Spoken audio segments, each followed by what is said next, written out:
Good evening. Namaste. This is Dr. Aparna.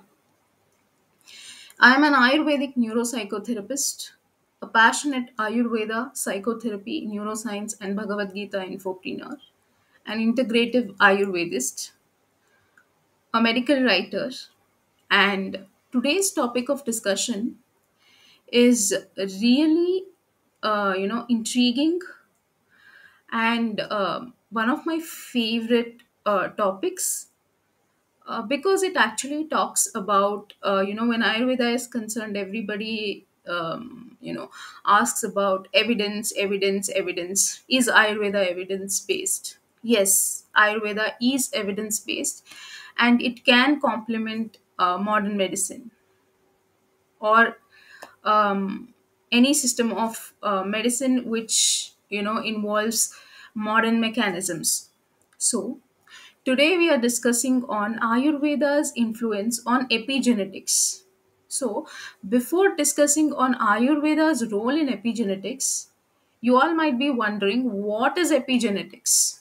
So, epigenetics means it is the study of heritable changes in the gene expression, so that do not involve alterations to the underlying DNA sequence. So these changes can be influenced by various factors, so including environmental exposures, lifestyle choices, and even stress reduction. So let's understand what is epigenetics with examples. So here, let's presume that there are two plants which are from the same DNA genetic blueprint. They are identical twins. So they have the same genetic blueprint. However, one plant might grow taller or have more leaves than the other, and one plant also can grow more fruits, bud more and spring more. Why does this happen even though the genetic blueprint is the same? So this happens because of the sunlight, because of the water, because of the soil quality. So this is because of the external influence. So that influence is epigenetics. So similarly, identical twins, in humans as well, identical twins, even though they despite sharing the same DNA, can have different traits or health conditions due to epigenetic factors like diet, stress, or environmental exposures. So the second example for this would be, see, diet and exercise. So what you eat and how much you exercise and what you can digest, all these factors can influence your gene expression. They will not change the DNA sequence, but they can influence the gene expression. So here, a healthy diet and a regular exercise, whatever exercise you prefer, can help turn on the genes that promote good health and turn off the genes that contribute to disease. See, epigenetics is like a dimmer switch for your genes. It does not change the DNA sequence itself, but it can affect how your genes are turned on and off, influencing your traits, your health, your personality, your emotional regulation, your stress, everything. So, how does epigenetics help from a medical perspective? See, epigenetics is a fascinating field that explores how environmental factors can influence gene expression. So, without altering the underlying DNA sequence. So, what implication does it have? So, how does it impacts health? See, for example, if you take a disease, a cancer, the tumor suppressor, gene silencing. There's something called tumor suppressor gene silencing. That means epigenetic changes such as DNA methylation can silence tumor genes, so leading to uncontrolled cell growth and cancer development. So here they can activate an oncogene. In this case, what we can do is oncogene activation. So conversely, what we can happen is, because of the epigenetic modification that activate oncogenes, promoting, they resist the tumor growth, and cancer cells can develop resistance to, chemotherapy drugs, because of the epigenetics. So it can be modified because of the, influence. Both can happen. Tumor can be suppressed, or tumor can be, there could be a growth. So this way it affects. So we should take the benefit part here. So the tumor suppression. So the next is, in it can also be used in neurodegenerative disorders. So such as, epigenetic modifications can disrupt gene expressions in neurons. So because of the epigenetic modifications, what can happen is, it can contribute to, neurodegenerative disorders, so Alzheimer's and Parkinson's. So what we can do is, when we give a good environmental exposure, a diet, a lifestyle, these can to some extent be prevented. So that means, epigenetic changes can affect DNA repair mechanisms. So the next thing is, in mental health disorders. So chronic stress also can induce epigenetic changes that alter the expression of genes. So, if we can reduce stress, what happens is, because of that, it will not contribute to gene change, expression of genes, in contributing conditions like depression, stress, anxiety. So what happens is, next is, it can also, in metabolic disorders, these epigenetic changes can lead to, if it is not non-viable environment, it can also lead to insulin resistance. So epigenetic modifications can influence energy metabolism and body weight regulation. So what is the these are, the implications, what could go wrong because of, epigenetics. If the epigenetics is not right, if the environment is not right, if the external environment, the diet, the lifestyle, and the conditions, stress, anxiety, mental health conditions.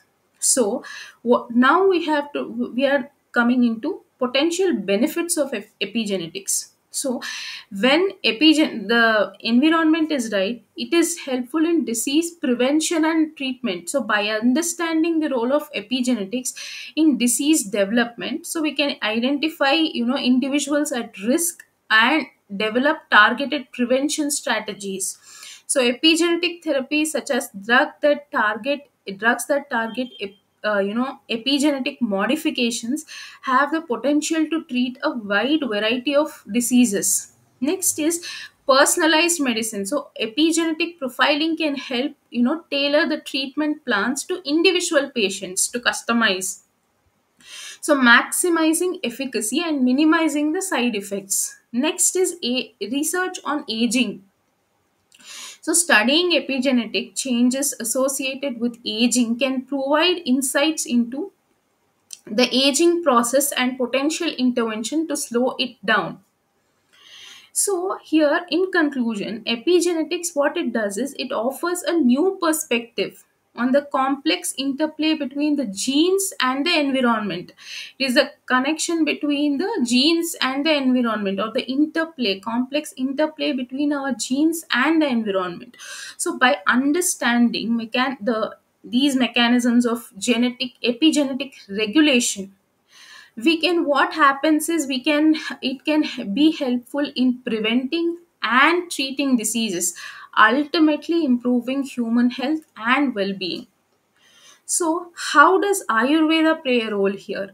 So Ayurveda, as you all know, is the most ancient system of medicine. So it has long emphasized between the interconnectedness of mind, body, and spirit. So Ayurveda's holistic approach aligns remarkably well with the principles of epigenetics. So, how? See, the key roles of Ayurveda in epigenetics is in lifestyle and diet. So, in Ayurveda we have daily regimen and seasonal regimen. So in daily routine is called as dinacharya. So Ayurveda promotes a balanced daily routine, following the natural circadian rhythm, so including regular sleep, exercise, meditation, balanced diet. These practices can positively influence epigenetic markers. Next is the seasonal routine, which is called rutucharya in Ayurveda. So, adapting lifestyle and diet to seasonal changes can help maintain optimal health and potentially influence epigenetic patterns.